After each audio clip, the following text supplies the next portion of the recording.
कि साहब किसी के घर अगर अंडे बन गए तो कहते अंडों पे फाता नहीं होगी। कई जगह हमारे पास फोन आए ना ऐसे, इस वजह से वो बात है। इस वजह से हमारे यहाँ एक का इंतकाल हो गया, तो उनकी माँ जो थी इद्दत में बैठी थी, तो औरतों ने कह दिया जब तक इद्दत में रहेंगी उसके घर मछली नहीं बनेगी, उसके घर मछली नहीं बने। कहीं कहीं 40 दिन गोश्त भी नहीं आता। ऐसे भी हैं। तुम्हारा गांव तो शहर के करीब है, उलमा आते जाते हैं, तुम लोगों के ताल्लुक है, तो बहुत सारे मसाइल मालूम है।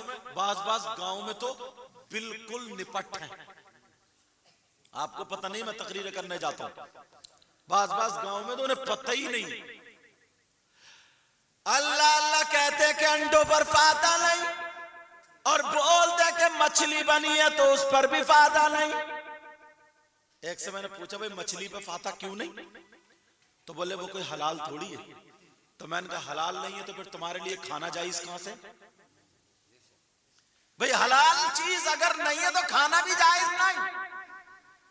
उनके जहन में ये आती है ना, जैसे मुर्गा वगैरह बकरा वगैरह काटते हैं ऐसे ही काटो, और मरी हुई मछली बर्फ लगी हुई बाजार से ले आए, सोचते हैं ना। मगर प्यारे सुनो, जो चीज खाना हलाल, मसला पूरा बता दे रहे हूं, जो चीज खाना हलाल उस पे अल्लाह का कलाम पढ़ना जायज है, फाता पढ़ना जायज है, उसका सवाब रूह को पहुंचाना जायज है। अगर अंडे पर कोई फातिहा दिलाए तो अंडे पर फातिहा हो जाएगी, अगर मछली पर फातिहा दिलाए तो मछली पर फातिहा हो जाएगी, गोश्त पर अगर फातिहा पढ़े तो फातिहा हो जाएगी। अगर वो औरत 4 महीने जिसके शौहर का इंतकाल हो गया, 4 महीने 10 दिन उसके शौहर को इंतकाल किए हुए गुजर गए, तो उसकी बीवी की इद्दत का टाइम खुद ब खुद पूरा हो गया, वो इद्दत हो गई।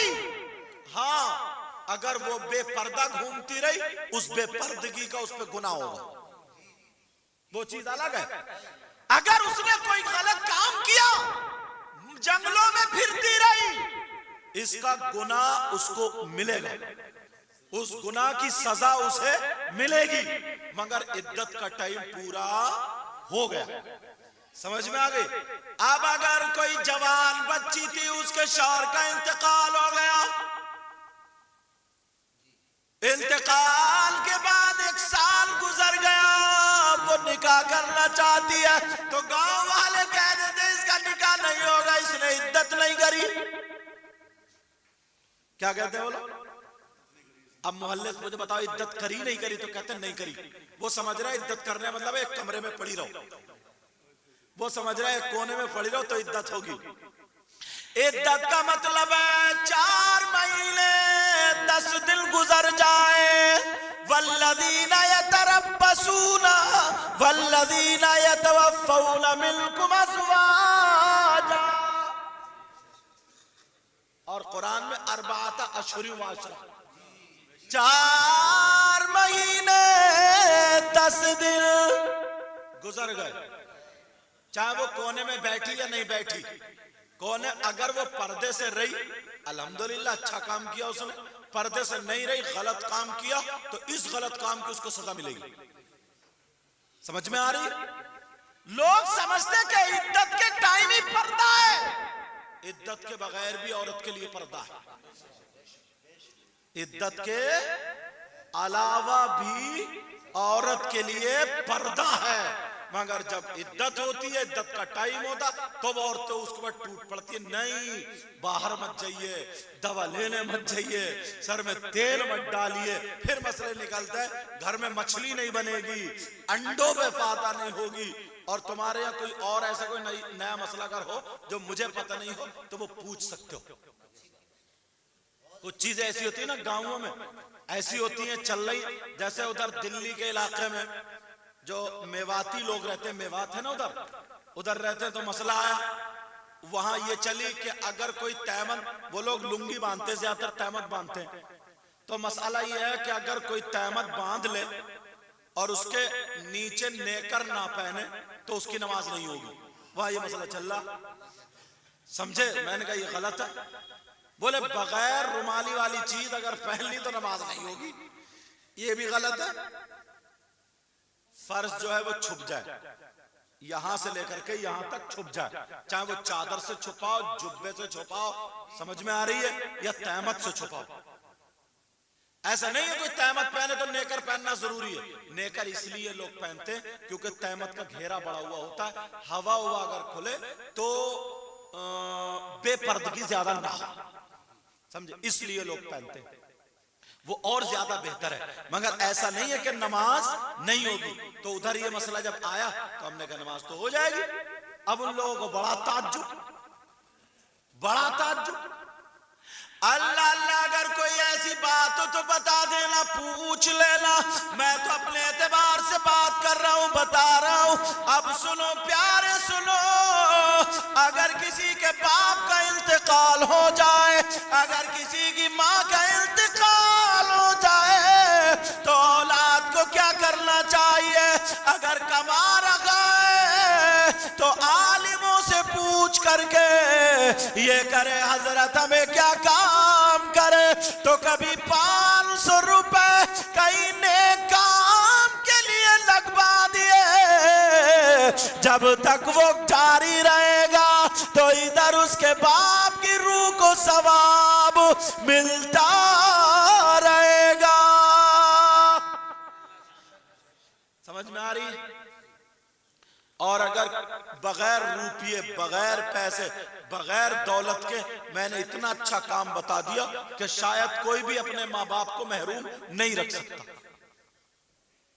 एक बात और बता दूं भाई, रोजाना खाना बन रहा है, मैंने कितनी अच्छी तरकीब बताई, रोजाना बन रहा है ना, मगर पाक रहोगे तभी तो, और अब्बा से मोहब्बत या अम्मा से होगी तभी तो। जब अब्बा जिंदा हैं, बेचारे करहा रहे हैं, घूम रहे हैं, तबीयत ठीक नहीं है, धूप में बैठे हुए सिकाई कर रहे हैं, और ये नाश्ता करके अंडे चाय वगैरह सब कुछ लेके अब्बा की तरफ एक नजर देखते भी नहीं, और सीधा निकल जाता कारोबार पे को। तेरे ऐसे कारोबार से क्या फायदा, मुझे बताइए, किस लिए कमा रहा जब तू अब्बा के एक लफ्ज काम में नहीं आ सकता?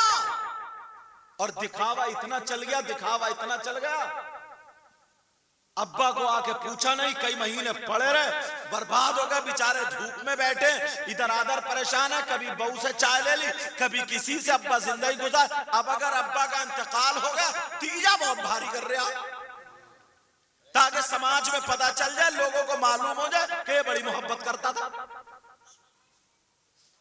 बड़ा प्यार करता था। ओ लोगों, इनसे पूछो, ये फोन करते हैं तो आज इनका दिल कांप उठता है। तुम्हारे अब्बा मौजूद है ना, बड़ी नेमत है, बड़ी दौलत है यार, बड़ी माँ बाप, तुम्हें मालूम, मैं पूरे हिंदुस्तान में घूमता हूँ, घर तो ऐसे आता हूँ जैसे मेहमानों की तरह। कल रात में गोवा में था, और गोवा से तकरीर करके चला हूं मैं पूरा दिन, तो रात किछा पहुंचा हूं तकरीर करने के लिए, पूछो 10 बजे पहुंचा हूं रात के, वहां तकरीर करा 2:30-3 बज गए रात को, इतना कोहरा। वहां से चला हूं, फजर की नमाज घर आके पढ़ी, फजर पढ़ के सोया हूं, फिर इनका ताजुमत का मिरामत का फोन गया, तो मैं तो उठा ही नहीं रहा था, अब्बू का नंबर था मेरे पास, इनके पास, अब्बू को इन्होंने मिला दिया, वाले खालू साहब जरा हजरत को उठा दो, ऐसे ऐसे, फिर ये भी आ गया, समझे। मुझे यही पता नहीं रहता है कि मेरे घर में सब्जी कहां से आती है, मेरे घर में आटा चावल कहां से आते हैं, बच्चों की दवा, मैं तो बस दीनी काम में लगा, ये सब मेरे अब्बा कर रहे हैं, अम्मा अब्बा साहब। बाप इतनी बड़ी दौलत है, वरना भाई जरूरत तो सबकी होती है ना। मैं बिल्कुल फ्री, मुझे धुले धुलाए कपड़े मिलते हैं, साफा मिलता है, सारी चीजें मिलती है, टाइम पे चाय, और फिर भी फजर के बाद पूछ लेते हैं, मेरे खैरियत से पहले पूछ लेते हैं, कहते हैं बेटा रात तुम पूरी रात जगे हो, सोना चाह रहे हो, तबीयत तो ठीक है? मैं कहता हूँ अब्बू आपकी दुआएं ठीक हो, अल्लाह का फजल, सच है। जबकि मुझे भी पूछना चाहिए, और मैं पूछता भी, अल्लाह बरकत फरमाए। मेरे जितने आने जाने वाले में, यार ये माँ बाप ना बहुत बड़ी दौलत है, बहुत बड़ी दौलत है। तो मैं इन बच्चों से, नौजवानों से कहूंगा, समझ में आ रही है कि माँ बाप को दुनिया ही में इनका दिल जीत कर रखो, दिल जीत कर रखो।